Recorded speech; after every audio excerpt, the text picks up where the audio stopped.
Minasan konnichiwa. Watashi no namae wa Daisy desu. Kyou wa Nihon no bunka ni tsuite o hanashimasu. Hola a todos, mi nombre es Daisy y el día de hoy voy a hablar acerca del impacto cultural de Japón en el Perú. Hoy por hoy nos gusta el anime, el manga, también la música japonesa, el J-pop. Sin embargo, esta fascinación de los jóvenes por la cultura japonesa no es única de estos tiempos. De hecho, si nos remontamos a inicios del siglo XX, mucho tiempo atrás, esta fascinación ya existía en los jóvenes peruanos y en los adultos también. Vamos a poner un ejemplo. En 1906, en el hipódromo de Santa Beatriz, en plenas fiestas patrias de 28 y 29, en estas celebraciones, un grupo de mujeres de la élite criolla se vistieron de kimono y celebraron la ceremonia del té como parte de esta celebración oriental. Esto fue retratado por la revista Actualidades de esa época y hay fotos muy interesantes acerca de sus vestimentas y también ceremonia del té. Esto llamaba la atención porque en efecto en Japón en esos tiempos era muy interesante, era una cultura oriental nueva que era totalmente diferente a Occidente. Les gustaba a los peruanos la música, la pintura, la literatura de ese entonces y sobre todo el tema de la vestimenta y cómo se comportaban y todas las costumbres que ellos tenían. Así que si hablamos de modas, las modas también vienen de atrás.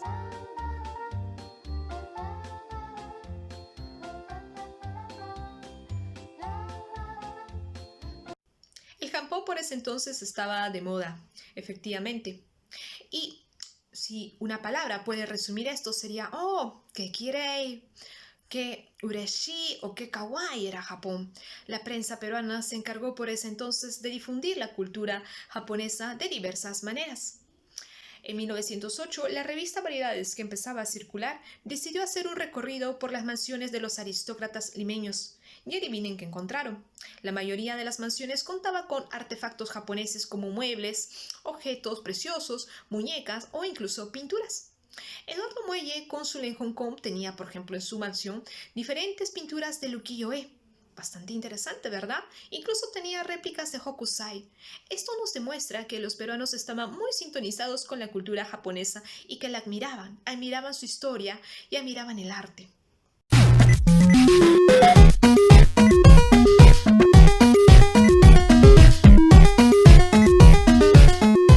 Por ese entonces, las revistas ilustradas hacían difusión a través de las crónicas literarias y tenemos el caso de Prisma y Actualidades.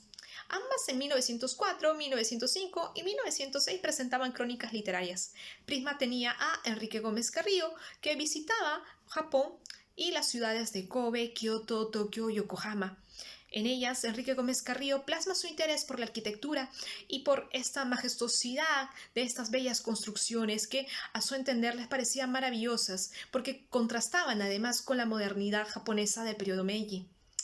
Le gustaba también los templos, la religiosidad y las costumbres de los japoneses en general. Pero si Prisma tenía a Enrique Gómez Carrillo, Actualidades no se quedaba de lado y también contaba con Eduardo Muelle en la sección del extranjero. Eduardo Muelle era cónsul en Hong Kong, pero realizaba viajes por el Japón y él estaba interesado sobre todo en el modo de vida de los japoneses, en estas costumbres y además en las reformas educativas, sociales y políticas que estaba atravesando esta nación japonesa. Eduardo Muelle pensaba tal vez en las lecciones que podía traer Japón para el Perú, puesto que ambos tenían una historia bastante milenaria, ¿no? Y pensaba que el Perú podía adoptar algunas de ellas, como por ejemplo la educación. Él decía que las ciudades japonesas eran muy ordenadas, muy higiénicas, y eso era lo que esperaba también del Perú, en Lima, personalmente.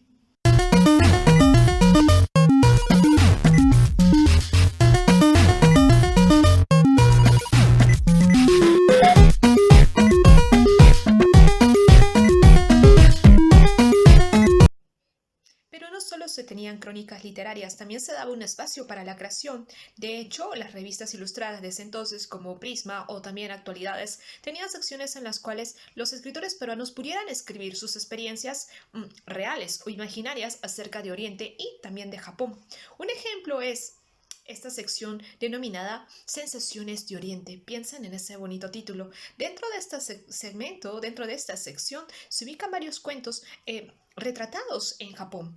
Uno de ellos es Hashi Japón, una relación amorosa ¿no? Una historia basada en una relación amorosa entre un occidental y una japonesa. Es una relación basada en la distancia, pero también en la sensación de erotismo y este comprender de culturas y de sujetos bastante distintos. Suena bastante hermoso. Otra cosa muy interesante son los cuentos infantiles. Ajá, ¿en serio? Sí, forma parte también de la difusión cultural japonesa. Esto se ve sobre todo en las revistas ilustradas Prisma y Actualidades. De hecho, Prisma tenía una sección titulada Página para niños en las cuales se traducían del inglés o del japonés cuentos del folclore japonés. Un ejemplo muy famoso ahora es el Kitsune, que en esta revista pasa a titularse como Una tetera que era un zorro. Este bonito cuento está con imágenes.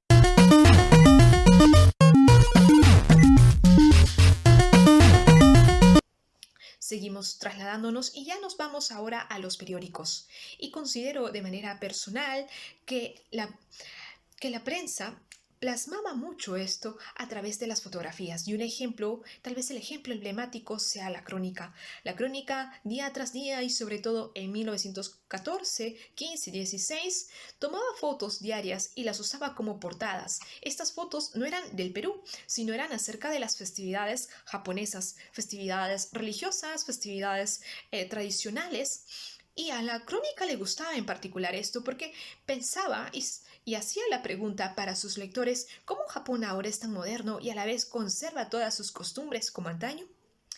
Además, la crónica elogiaba la modernidad del Japón, razón por la cual le daba bastante preferencia a las notas sobre música, sobre literatura, sobre teatro y sobre tecnología. ¿Por qué? Porque ahí, en ese espacio, podían combinar de alguna manera esto que llaman lo tradicional con lo moderno. Pienso en la portada de la crónica titulada Los japoneses o los artistas japoneses que interpretan el teatro shakespeariano, con fotografías de actores que están representando Hamlet. Y es efectivamente eso, el hecho de que Japón podía asimilarse a Occidente, algo que gustaba mucho a la prensa de entonces. Y bueno, estoy en 1914, pero en 1915 la prensa en manos del comercio también le daba un espacio preferente a Japón. De hecho, el comercio tenía una sección titulada El país del crisantemo, una sección semanal dedicada a la historia del Japón, a retratar los episodios de cómo fue creciendo este país, esta nación, hasta llegar al siglo XX. Muy interesante, ¿verdad? Importaba mucho el Japón y mucho importaba también cómo fue su desarrollo para que el Perú pudiera aprender lecciones de esta nación.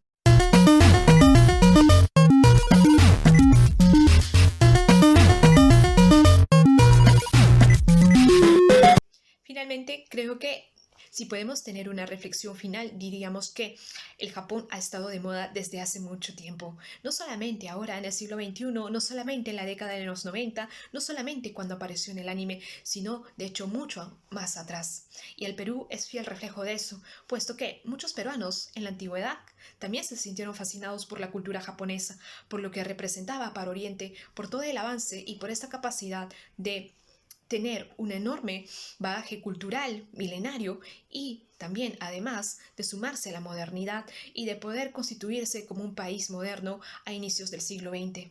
Creo que es algo que los peruanos han amado siempre y se han sentido identificados a través no solamente de su exotismo, sino del aprendizaje que han podido obtener de él.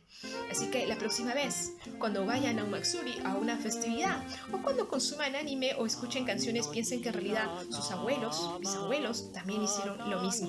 Así que me despido. Nos vemos. Newa, mata. Bye bye.